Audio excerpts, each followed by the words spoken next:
Alright, so the first thing you'll notice is he's going to punch out of the blue for no reason. This game works a lot like Mario, where your run button is your attack button. So if you ever see him punch at random times, when he's not destroying a block or whatever, it's because he's trying to run. If you'll notice that his arm got really big all of a sudden. Yeah, his Popeye, I don't know, apparently he eats so much spinach where his arm grows. But if you're at 4 cans or more, or is it 5? 5, I think it's 5. It's been a while since I played the game. Your arm grows, and it actually has a bigger hitbox, which, of course, is super helpful in speedrunning this game, because it allows you to destroy more blocks per hit, and you have further attack range. And the greatest thing about this game is now that he's at full spinach cans, he now shoots like a sword beam attack from the Zelda games, so you'll now see him shooting out a spinach can.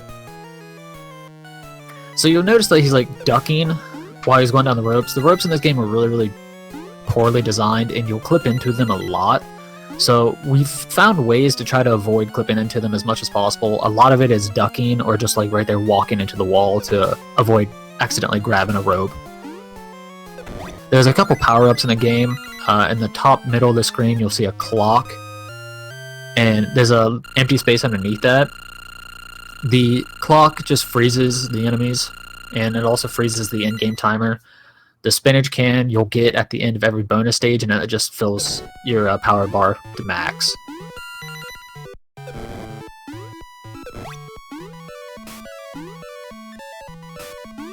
So right here, he gets a star power.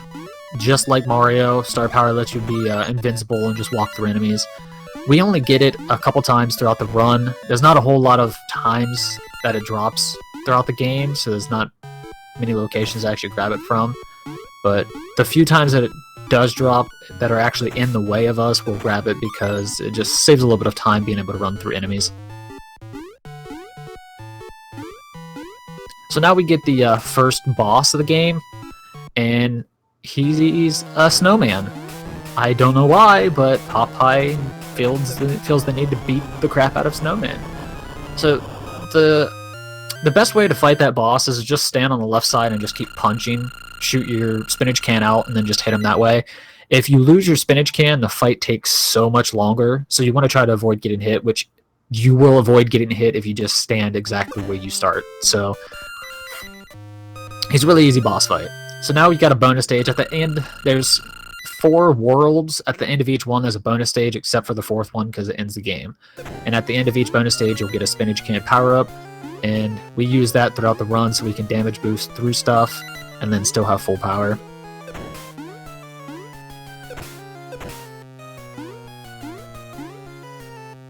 So like right there, he just crouched, and he just let go of the rope and slid straight down. These geysers are actually really interesting because you can just slip right off. Like, you can be underneath them, but as long as you get inside the hitbox of the entire thing, it'll throw you all the way on top of the geyser. So sadly, he didn't get to do that because he's clipping onto walls a little more than he usually does, so he's a little bit slower. But so you guys got to miss the weird geyser. There's a lot of lag in this game. We try to do as much as we can to reduce it, but in that section right there, there's nothing we can do. We just gotta accept the lag. You'll see more lag reduction later on. Right here is one of the damage boosts we'll do. You're supposed to go underneath that, and it's only like 5 seconds out of the way, but it's a lot quicker to just damage boost through the spikes and jump through the exit.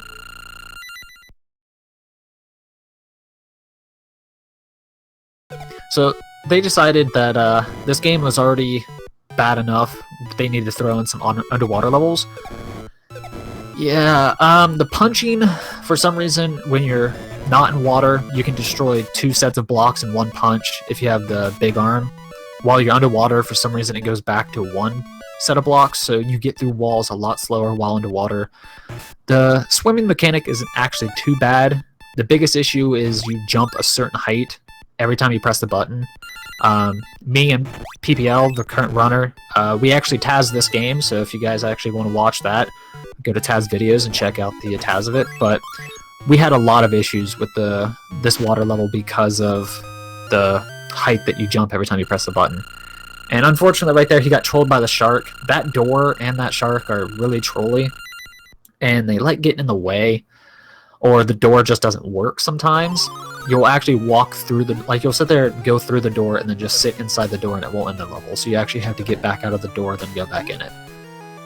This game has a lot of issues. We didn't realize how many issues it had until we actually TAS'd this game, and you start noticing a lot of smaller things throughout. So this is the second boss. It's a ghost ship, so I'm assuming this is a ghost bride. I don't know. Another easy fight, just right as you zone into it, you just jump, shoot spinach can, then walk up to her and just punch her in the face until she dies. You don't want her to go to the left because 1, it's just slow, 2, it's going to hit you, and you'll lose your power up, which you don't want. You always want to be at max power as often as possible.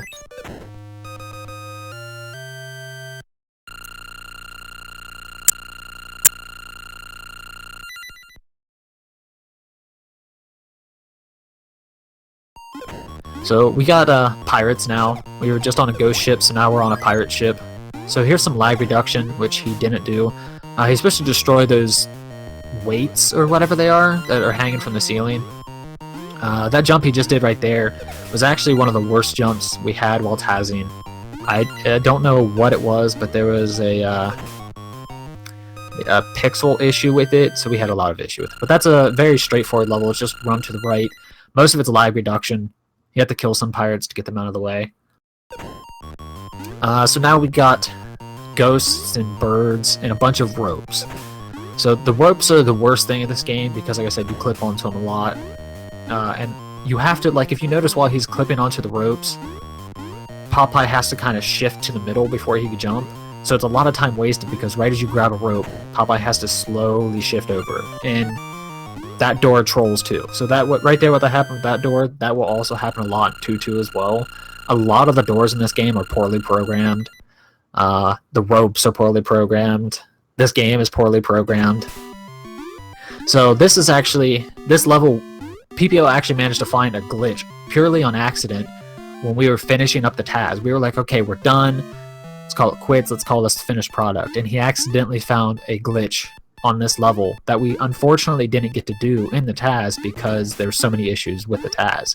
But if there's a guy that's going to throw a barrel a little bit later on, and if you attack at the right time while holding a rope, you'll just go skyrocketing into the air, and it actually saves us from having to climb this rope. So it's a nice little time save. And at the beginning of the stage, he used a clock. There's a bunch of guys throwing barrels, and it creates a lot of lag, so by him using the clock, it cuts down a lot of the lag and saves a lot of time overall.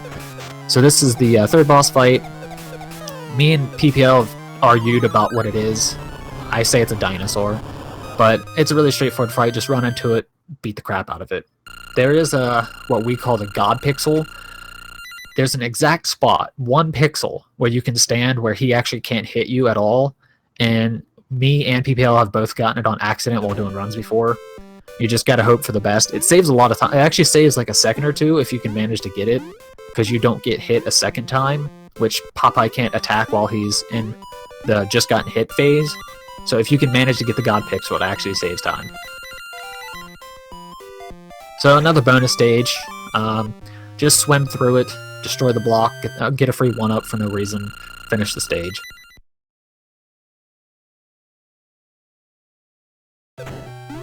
So this level, I don't know what they're doing with this game, but there's crabs, there's seagulls, there's clouds that you can bounce on.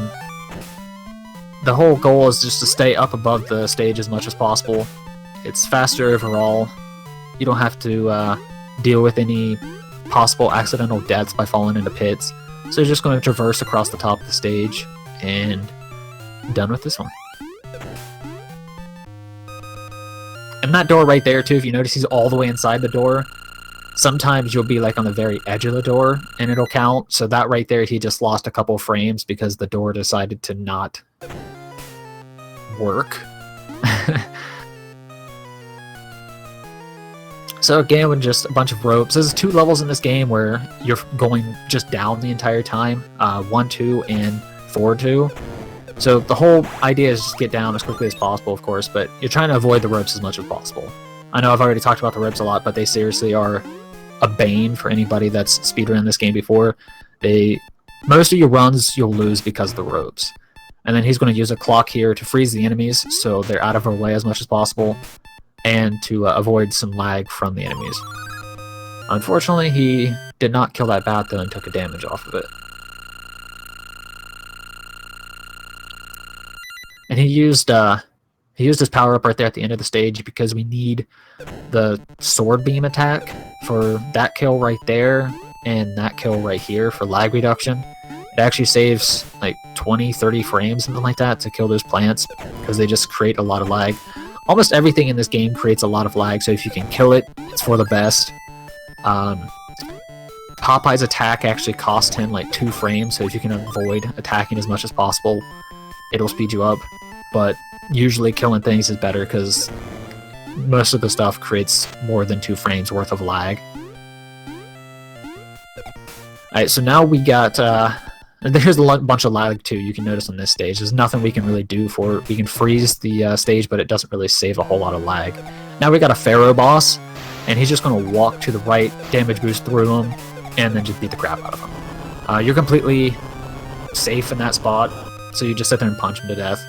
And now we have Bluto, the final boss, or Brutus, depending on where you're coming from. I'm pretty sure with this game it's Brute. I think it's Bluto in this game. And it's a really straightforward fight, and the game's nice enough to actually give you a spinach power-up, so he's just going to walk into him, punch him, and then use his spinach power-up when he gets low, so he won't die, and then he's done with the game. It's a really short game, really sweet game, it's a fun one. Ropes will be the most hated thing if you ever try to speedrun this game, but I really want people to run this game. It's a fun game. Me and PPL would like more people to run it. So if you guys enjoyed it at all, give it a shot. Me and PPL are more than happy to help you out.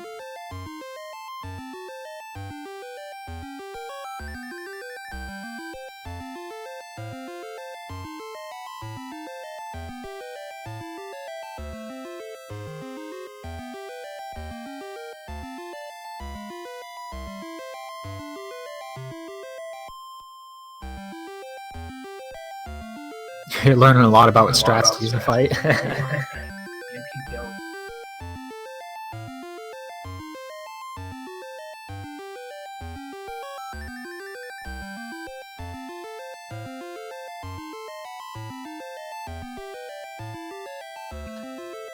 Hey, what's up, EBZ?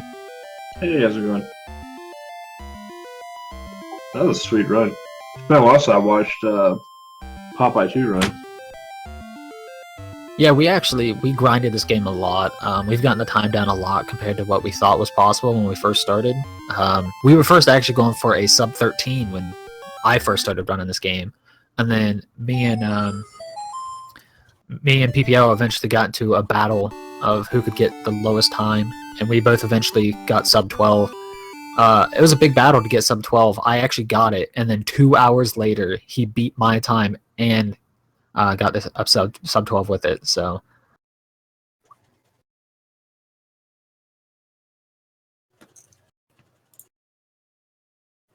I've actually never watched all the way through the credits before.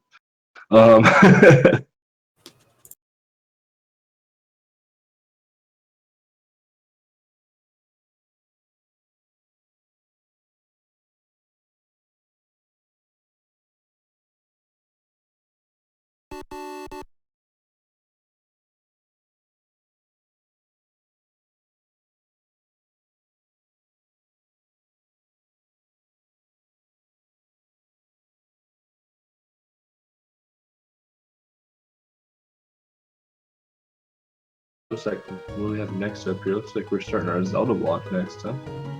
Yeah, next one is Blue Infinity doing Minish Cap.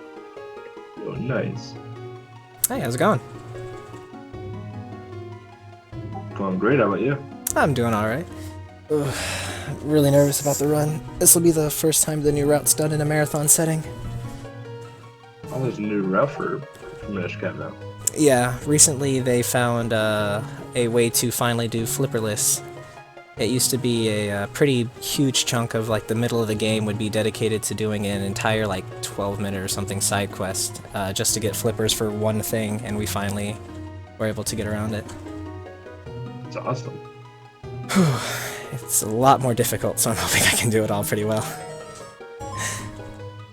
Mo, I'm just gonna have to correct you on that. This is not my favorite game. It is actually Atraz's favorite game. No. This was actually the very first game I ever speedran. I speedran this game for years, and then I finally gave up on it because I'm horrible at it. What? Your like time had stayed in like the top 10 for like years. Garbanzo, I really suggest that you play this game sometime. It's, I mean, if you enjoy Zeldas, you'll enjoy this one. It's a really good Zelda game. Pioneer. I really enjoyed Minish Cap a lot. It's probably my second favorite handheld Zelda, followed by Spirit Tracks. Wow, really? Did you seriously just say that Spirit Tracks is your favorite handheld game? Yeah, I love handheld. I like Spirit Tracks Zelda. See, that's funny because I've never heard anybody say that. Usually, Phantom Hourglass and Spirit Tracks are like on the bottom of everybody's lists, and Spirit Tracks is the one everybody considers to be the worst. Pokemon Rocks, who actually used to run Minish Cap, he runs both of those games, and he actually prefers Phantom Hourglass over Spirit Tracks.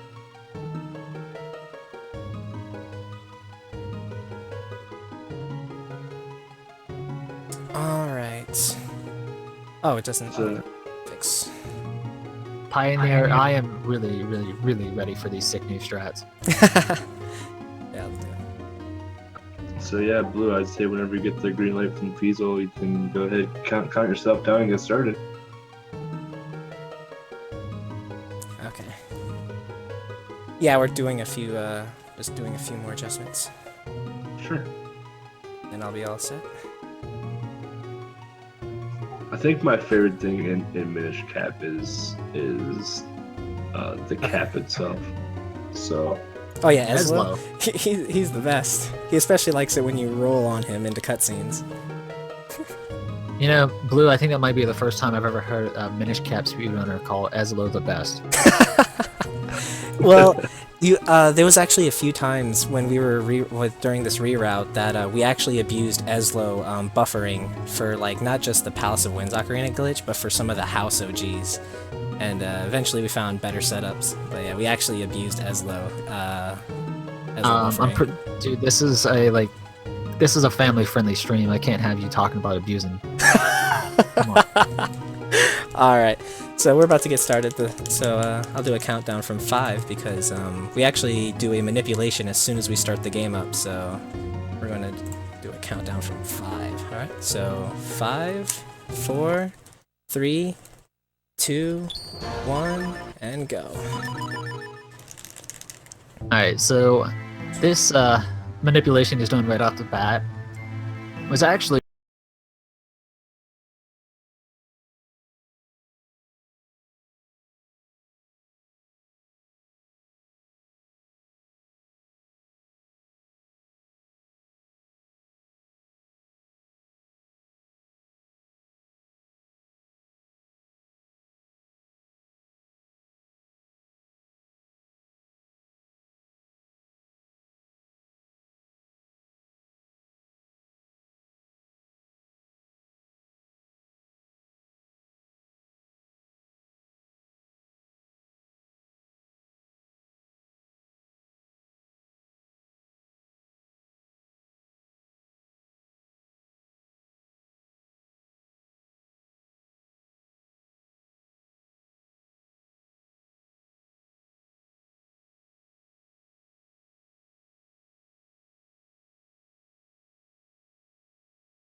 Cool. Yeah, I woke up this morning. I was like, "Oh, we're watching tracks, and like I can catch like 20 minutes more sleep." I woke up 20 minutes later, and I saw that Mars finished tailgater. Basically, I was like, "Oh."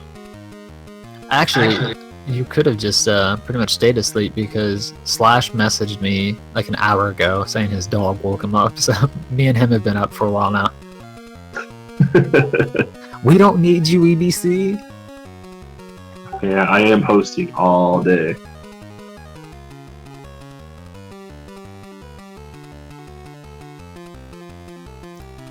Guys, chat, what do you say we just have EBC do a bunch of Shaq Fu runs throughout the rest of the marathon? I can do 2 hours of Shaq Fu runs. Oh, goodness, no. That is so embarrassing. Like, as soon as I hit go, the whole house just flickered, and then it just went silent. Dude, that's a sign right there. Okay. So I guess let me know when it's all back up. It should be... I'll just manually stop it and redo it. Well, I was in there saying, I mean, we were already ahead of schedule, so this kind of this actually put us like right back on time.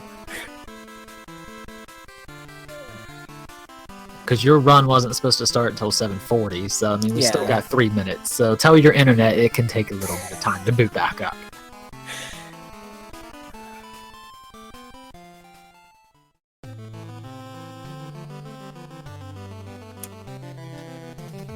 Okay, OBS is booting back up.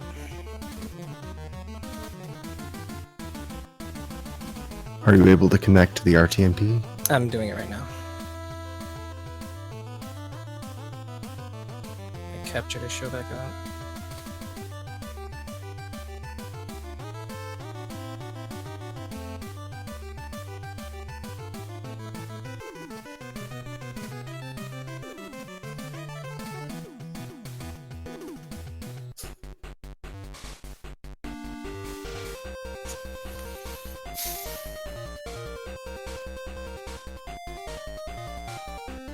Chat was really disappointed too because I was right in the middle of dropping some serious knowledge and it just died.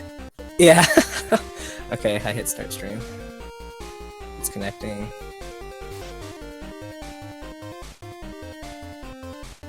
Although chat is amazing, it was they were making plenty of jokes about why the stream died. It made me laugh the entire time. I like the jump scare one. According to them, the best one I read was you were just so fast you left the graphics behind. Cannot access channel. Okay, let me try again.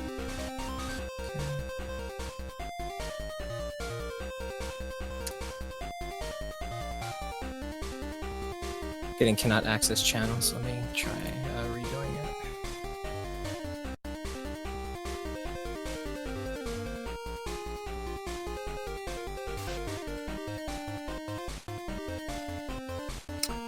PLD, I agree. There's a bunch of great games that didn't get submitted. I blame all of you guys. Everybody should have known about this marathon, and everybody should have submitted all these great games. What's the matter with you people?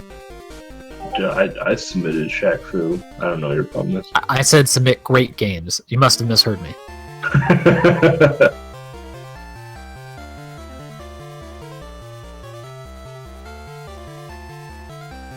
Try channel 4. Okay. I'll try channel 4. Yeah, it just says that it's like unable to connect to it. Probably because I crashed. So, stream channel 4.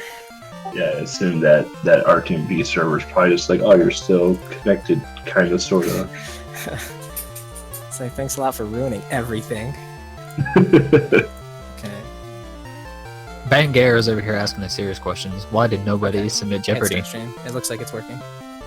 Bangra doesn't like Jeopardy, Game Boy. He knows that, I know that.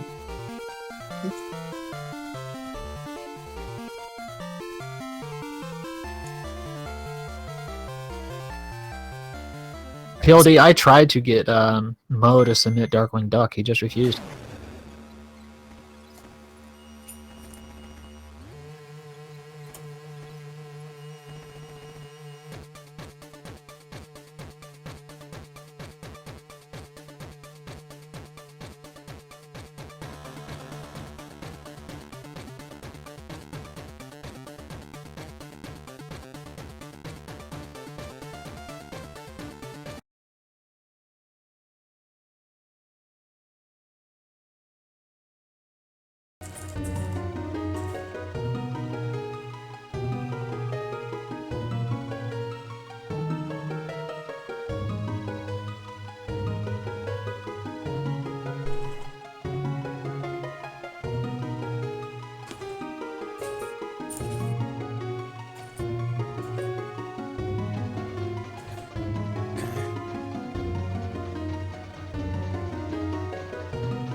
Go.